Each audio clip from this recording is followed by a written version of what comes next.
Emergency में मरीज होश में है या नहीं, यह कैसे पता करें। आज हम सीखेंगे ग्लासगो कॉमा स्केल, जो हर डॉक्टर, नर्स और ईएमटी को ज़रूर आना चाहिए। ग्लासगो कॉमा स्केल एक स्कोरिंग सिस्टम है जो मरीज की होश की स्थिति मतलब कॉन्शियसनेस मापता है। ज़्यादातर head injury, stroke, brain haemorrhage, ICU मरीजों में इस्तेमाल होता है। इसमें 3 हिस्से होते हैं। आई ओपनिंग 4 तक स्कोर होता है, वर्बल रिस्पॉन्स 5 तक स्कोर मापा जाता है और मोटर रिस्पॉन्स का स्कोर 6 तक मापा जाता है। कुल स्कोर 3 से 15 तक होता है। जितना बड़ा स्कोर उतनी बेहतर स्थिति।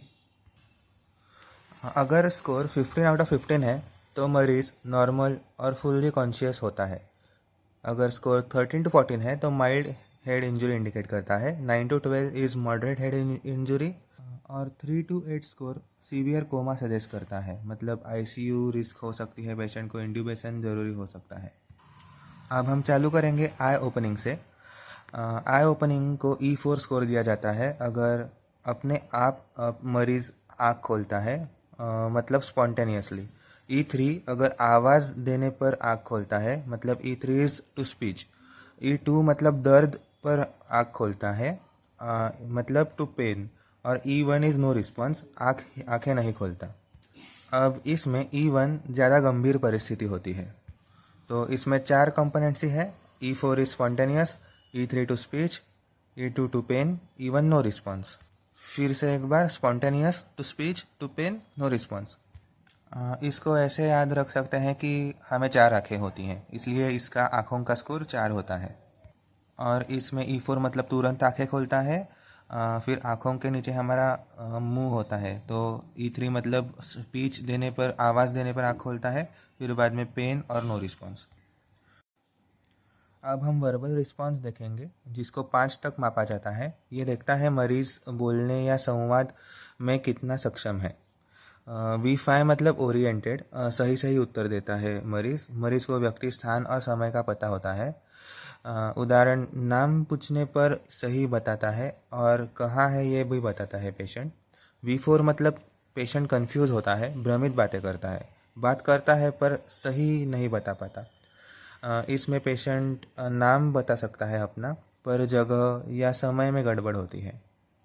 V3 मतलब इनएप्रोप्रिएट वर्ड्स, पेशेंट असंबंधित शब्द बोलता है, बातचीत का मतलब नहीं निकलता। V2 मतलब इनकॉम्प्रिहेंसिबल साउंड्स, समझ में न आने वाली आवाज़ें निकलता है पेशेंट। और V1 मतलब नन, कुछ भी नहीं बोलना। V1 में पेशेंट कोई आवाज़ या शब्द नहीं निकलता।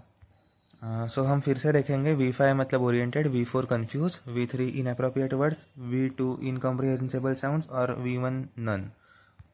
तो V5 मतलब फुली ओरिएंटेड, V4 मतलब ऐसे याद रख सकते हैं कि कंफ्यूज तो सभी लोग होते हैं, तो वो ओरिएंटेड के ज़्यादा नज़दीक है।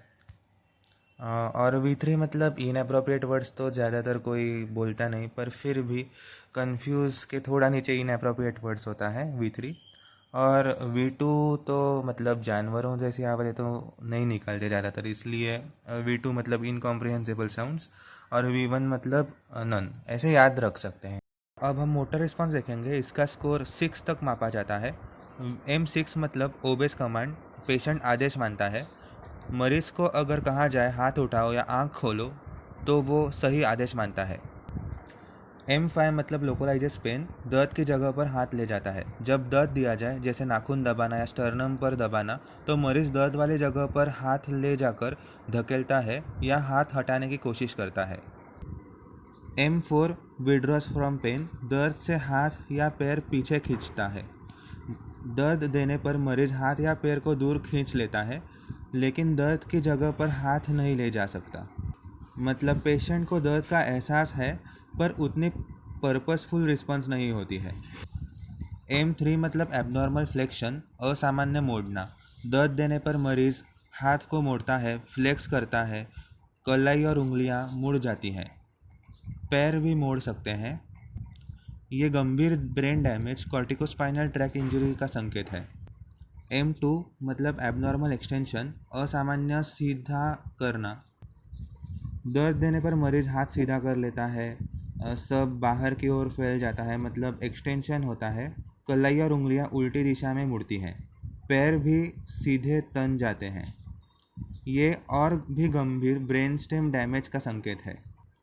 और M1 मतलब कोई प्रतिक्रिया नहीं, दर्द देने पर भी कोई हालचाल या हरकत नहीं होती है। ये गहरा कोमा इंडिकेट करता है। कई बार मरीज की मेडिकल कंडीशन या एक्सटर्नल कारणों से जीसीएस का कोई कंपोनेंट ठीक से नहीं जांचा जा सकता। अगर ऐसे में एक अंक दिया जाए तो ये गलत तरीके से सीवियरिटी को ज़्यादा दिखा सकता है। इसलिए अब जीसीएस में ऑप्शन है कि उस कंपोनेंट को NT मतलब नॉट टेस्टेबल लिखा जा सकता है। अगर स्कोर 8 के नीचे हो तो पेशेंट को इंट्यूबेट करना पड़ता है।